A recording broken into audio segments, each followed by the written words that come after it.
안녕하세요. 여러분의 출근길 파트너 라디오 동서남북 김서영입니다.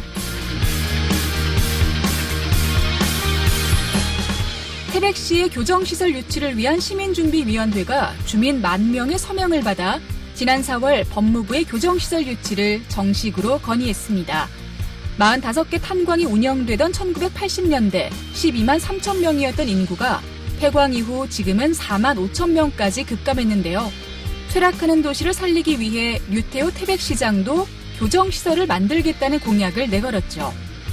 과거에는 지역에 교도소가 들어서면 주민들의 반발이 극심했었지만 요즘은 경제적 파급 효과가 큰 공공기관으로 이미지가 바뀌면서 지방 소도시들이 교정시설 유치에 나서고 있습니다.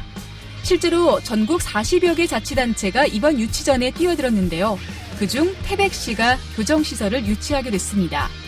이와 관련해서 어떤 경제적 효과가 기대되는지, 태백 시민들의 분위기는 어떤지 오늘 심층 인터뷰에서 다시 또 자세하게 전해드리겠습니다. 10월 16일 수요일 라디오 동서남북 시작합니다. 네, 라디오 동서남북 아침신문 오늘도 강원일보 이하늘 기자와 함께합니다. 안녕하십니까? 네, 안녕하세요. 네, 오늘 첫 번째 소식 송전탑 소식을 가지고 오셨는데요. 강원도 5개 시군에 송전탑이 추가로 수백 개를 세운다고 하죠. 이를 두고 해당 지역뿐만 아니라 도 전체 시군이 한 목소리로 반발하고 있는데요. 설악산 오색 케이블카 설치를 위해 6개 지주를 세우는 것은 환경에 유해하다며 부동의를 한 반면에 수도권으로 전기를 전달하기 위해 백두대간에 수백 개의 송전탑을 설치한다는 것은 이중잣대라는 지적이 있습니다. 이 가운데 실제로 전국에 설치된 초고압 송전탑이 강원도에 제일 많이 설치되어 있다고요? 네, 맞습니다. 전국에 설치되어 있는 초고압 송전탑의 상당수가 백두대간이 위치한 강원도에 집중된 것이 사실로 드러났습니다. 수도권 전력 공급을 위해서 정부와 한국전력공사가 강원도의 일방적인 희생만 강요하고 지역 개발을 외면했다라는 사실이 수치로 확인되자 강원도의회가 주민 피해 최소화에 나서기도 했는데요. 더불어민주당의 어기구 국회의원이 지난 15일 한국전력공사로부터 제출받은 지자체별 송전탑 현황에 따르면 765kV의 송전탑은 총 1,040개로 이 중에 강원도 6개 시군에 334개가 설치되어 있습니다. 우리나라 초고압 송전탑의 32%가 강원도에 집중되어 있는 건데요. 초고압 송전탑이 가장 많이 있는 시군은 횡성이 85개로 가장 많았고 정선이 83개, 삼척이 69개, 평창이 63개가 그 뒤를 이었습니다. 해당 시군은 모두 손꼽히는 산림자원이 있는 지역인데요. 현재도 강원도를 관통하는 동해안과 신가평 간의 송전선로 건설 계획이 추가로 진행 중이고 있습니다. 네. 그리고 강원도에는 송전탑이 건설돼 있는 반면 지중화율은 전국 꼴찌로 나타났는데요. 국가정책 혜택은 적게 받고 희생만 강요받고 있는 게 수치로 확인됐다라고도 볼 수 있지 않을까요?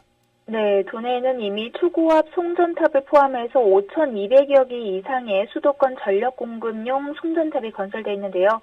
반면에 강원도의 지중화율은 1.1%로 전국 꼴찌입니다. 지중화 사업은 전봇대를 잇는 배선전로를 땅에 묻고 전봇대를 철거하는 사업을 의미하고 있는데요. 서울이 89%의 이 지중화율과의 격차는 90배에 달하고 있습니다. 네, 격차가 한두 배도 아니고 90배까지 난다고 하니까 참 놀랍습니다. 강원도의회가 이 문제를 해결하기 위해 직접 나섰다고요? 네, 이처럼 정부의 강원 홀대가 확인해지자 강원도의회가 도내 5개 시군을 관통하는 송전선로 설치에 대한 주민 방지 대책 마련을 위해서 특별위원회 설립을 추진합니다.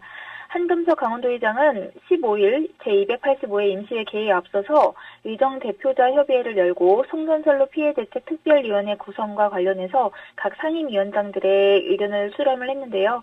한금석 도의장은 해당 지자체 내부에서도 대책을 마련하고 있는데 강원도 의회로서 가만히 있을 수 없다면서 특위 추진 배경을 밝혔습니다. 송전선로 경과지 소속인 도의원 10명으로 특위가 구성이 되고 송전선로 추진으로 인한 환경훼손과 또 주민 피해 등의 합리적인 해결 방안을 모색하게 됩니다. 또 지역 주민들의 여론 수렴과 강원도민의 이익이 반영될 수 있는 정책적인 제반 대책도 함께 마련될 전망입니다.